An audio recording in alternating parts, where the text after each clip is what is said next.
Ayan guys, good morning mga kabukid. Yan, punta tayo sa garden. Tingnan natin kung may pwede nang panggulay dun. Ayan, so medyo baha ang tubig, malalim. Ay, ito yung baha mga idol. Baha.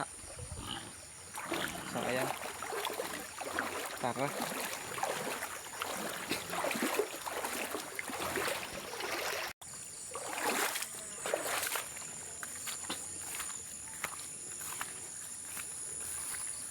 So ayan, malalaki na yung ating mga binalot ng palaya.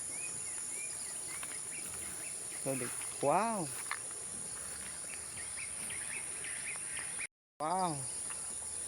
malalaki na ating sitaw.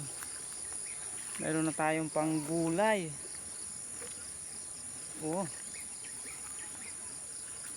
Hindi na tayo mag-adobo. Ayan, may gulay na tayo mga kabukid. Masipag ka lang kabukid magtanim, meron ka ng gulay. Wow, ayan mga kabukid. So ayan mga kabukid, marami na siyang bunga. Good na good talaga mga kabukid. Sarap ito mga kabukid.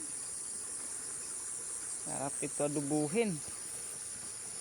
Pag bagong pitas mga kabukid, napakasarap. Matamis-tamis. Ayan, hindi katulad sa palengke naka-stack.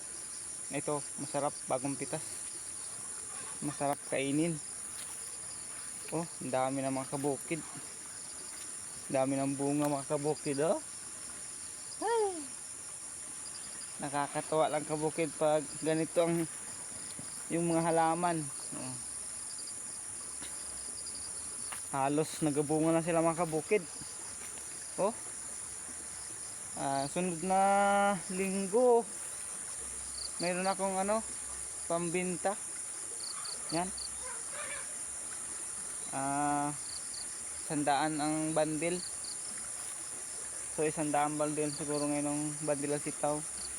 Isang tali 10 piraso, tag piso isa. Ayan, ang 10 piraso nito mga